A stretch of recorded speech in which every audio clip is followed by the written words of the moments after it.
Bismillahirrahmanirrahim. Assalamualaikum warahmatullahi taala wabarakatuh. Salam sejahtera dan selamat petang kepada rakan-rakan media. Jadi bersama saya adalah Datuk Dr. Rohaizat dan Dr. Nur Hayati Rusli. Kementerian Kesihatan Malaysia ingin memaklumkan bahawa terdapat 169 kes yang telah pulih dan dibenarkan discharge pada hari ini. Ini menjadikan jumlah kumulatif kes yang telah pulih sepenuhnya daripada jangkitan COVID-19 dan telah discharge pada ward adalah sebanyak 2,647 kes, iaitu bersamaan dengan 52.2% daripada jumlah keseluruhan kes. Sehingga 15 April 2020 jam 12 tengah hari, terdapat 85 kes baru yang telah dilaporkan. Ini menjadikan jumlah kes positif COVID-19 di Malaysia adalah sebanyak 5,072 kes. Oleh itu, jumlah kes aktif dengan kebolehjangkitan COVID-19 adalah 2,342 kes. Bilangan kes yang di-discharge hari ini hampir 2 kali ganda kes baru COVID-19 yang dilaporkan. Sehingga kini seramai 56 kes positif COVID-19 dirawat di unit rawatan rapi dan daripada jumlah tersebut, 32 kes memerlukan bantuan pernafasan. Daripada maklumat terkini yang dilaporkan ke CPRC Kebangsaan, duka cita dimaklumkan bahawa terdapat pertambahan 1 kes kematian berkaitan dengan COVID-19. Justru jumlah kumulatif kes kematian COVID-19 di Malaysia adalah sebanyak 83 kes, iaitu bersamaan dengan 1.64% daripada jumlah keseluruhan kes. Kes kematian ke-83 iaitu kes 4,988 merupakan lelaki warga negara Malaysia berumur 69 tahun dan mempunyai latar belakang penyakit kencing manis dan darah tinggi. Beliau telah dirawat di Pusat Perubatan Universiti Malaya pada 21 Mac 2020 dan disahkan meninggal dunia pada 15 April 2020 jam 6.41 pagi.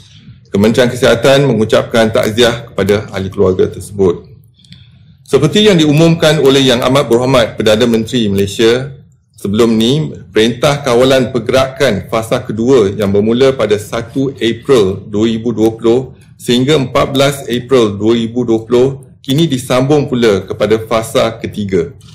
Setelah hampir sebulan pelaksanaan kedua-dua PKP fasa pertama dan kedua, kita dapat melihat trend jumlah kes baru COVID-19 sedikit terkawal tanpa kenaikan yang mendadak. Manakala jumlah kes harian yang discharge daripada ward meningkat saban hari.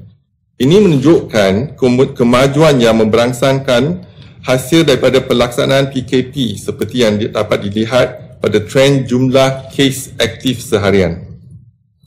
Susulan PKP fasa pertama dan kedua, PKP fasa ketiga mula dikuatkuasakan pada hari ini iaitu 15 April 2020 sehingga 28 April 2020. Tujuannya adalah untuk meneruskan tindakan sedia ada serta menggiatkan lagi usaha mengurangkan kes positif COVID-19 di Malaysia dengan menggunakan pendekatan tertumpu iaitu targeted approach kepada lokasi dan juga kumpulan berisiko tinggi.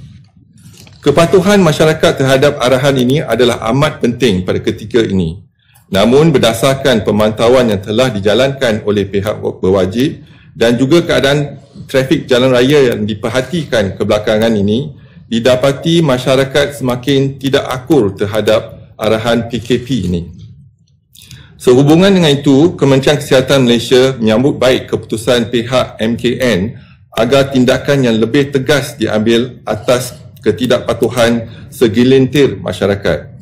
Ini diharap dapat memberi impak yang positif dalam meratakan lingkungan ataupun flatten the curve dan seterusnya memastikan fasilitis Kementerian Kesihatan dapat menampung bilangan pesakit COVID-19. Kementerian Kesihatan Malaysia khawatir ketidakpatuhan kepada PKP boleh membatalkan usaha keras semua pihak yang telah diambil setakat ini. Terima kasih kepada semua pihak berwajib dalam membantu menguatkuasakan arahan PKP ini agar tahap keakuran dapat dipertingkatkan lagi. Oleh itu, Kementerian Kesihatan menyeru kerjasama semua rakyat Malaysia dalam memainkan peranan masing-masing dalam menangani penularan wabak ini dan memastikan rantaian jangkitan COVID-19 dapat diputuskan. Usaha ini dapat dicapai dengan terus mengamalkan perkara berikut. Yang pertama, patuh kepada perintah kawalan pergerakan. Yang kedua menjaga tahap kebersihan diri yang tinggi pada setiap masa seperti kerap mencuci tangan menggunakan air dan sabun serta jarak sosial selamat sekurang-kurangnya 1 meter daripada orang lain. Kementerian Kesihatan juga maklum bahawa terdapat segelintir masyarakat yang perlu hadir bertugas terutamanya bagi perkhidmatan perlu. Oleh itu, Kementerian Kesihatan ingin menasihatkan agar mereka mengelakkan berada di kawasan yang sesak iaitu crowded space dan kawasan yang tertutup yang confined space secara beramai-ramai misalnya di ruang makan di pejabat dan sebagainya. Kekalkan jarak 1 meter ketika bercakap semuka dengan orang lain iaitu conversation, close conversation dan memastikan ruang makan di pejabat kekal bersih termasuk menggunakan disinfeksi bagi memastikan kawasan kerap disentuh adalah bebas daripada kuman. Seterusnya, Kementerian Kesihatan ingin memaklumkan bahawa terdapat beberapa permohonan telah diterima bagi tujuan pengesahan penggunaan disinfection box ataupun chamber, tunnel, booth, partition atau gate untuk mengurangkan jangkitan COVID-19 di mana ianya telah dinilai oleh cawangan penilaian teknologi kesihatan Kementerian Kesihatan Malaysia. Ini memandangkan ia dilaporkan telah diguna sebagai peralatan nyah kuman di beberapa negara. Penilaian telah dilakukan terhadap beberapa model peralatan tersebut daripada beberapa negara dan juga model-model yang telah sedia ada di Malaysia. Adalah didapati bahawa proses nyah kuman oleh peralatan yang dinilai melibatkan seseorang melalui peralatan tersebut untuk tempoh 20 hingga 30 saat di mana individu akan disembuh menggunakan bahan kimia bagi tujuan nyah kuman. Kesemua model yang telah dikaji menggunakan bahan kimia berlainan. Hasil daripada penilaian yang dilakukan mendapati bahawa tiada bukti setakat ini untuk menunjukkan bahawa peralatan tersebut berkesan dalam mengurangkan jangkitan COVID-19. Jangka masa 20 hingga 30 saat tidak memadai untuk proses nyah kuman yang berkesan. Prosesnya juga tidak boleh membunuh kuman di dalam badan manusia. Tambahan pula bahan kimia yang digunakan boleh membawa kemudaratan kepada selaput badan seperti di mata, mulut dan juga kulit. Berdasarkan penilaian tersebut, Kementerian Kesihatan tidak menyarankan penggunaan disinfection box, chamber, tunnel, booth, partition, gate sebagai langkah untuk mengurangkan jangkitan COVID-19 terhadap manusia. Kementerian Kesihatan akan terus memantau perkembangan kejadian COVID-19 melalui segala maklumat yang diperolehi dan akan dimaklumkan kepada rakyat daripada masa ke semasa.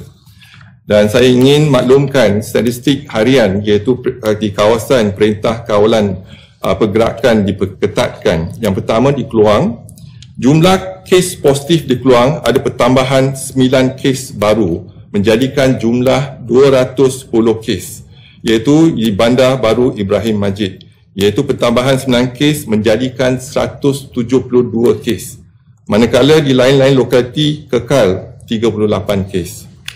Kawasan Ulu Langat, jumlah kes positif Ulu Langat ialah 437 kes, ada pertambahan 6 kes baru. Dan di Kampung Sungai Lui 128 kes, di mana 124 kes adalah daripada Madrasah Tahfiz. Bukan Kampung Sungai Lui kekal 309 kes. Kematian di daerah Ulu Langat ada 1 kematian. Di Menara Plaza City One, jumlah kes positif Menara Plaza City One kekal 39 kes, tiada pertambahan. Di Menara Malayan Mansion, jumlah kes positif Malayan Mansion kekal 4 kes. Di Selangor Mansion, jumlah kes positif Selangor Mansion juga kekal 83 kes.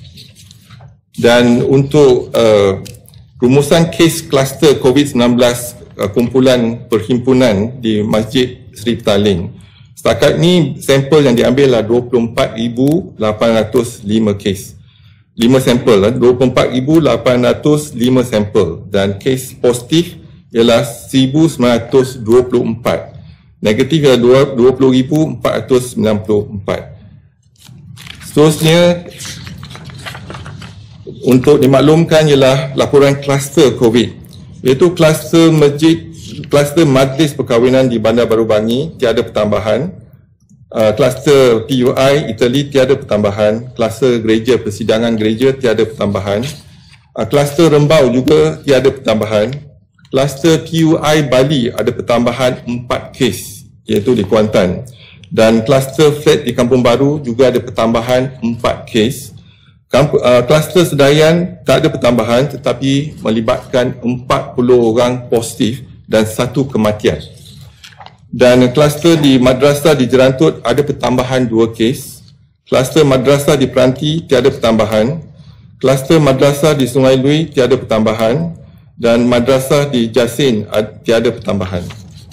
Sekian, terima kasih. Kalau ada apa-apa soalan, silakan.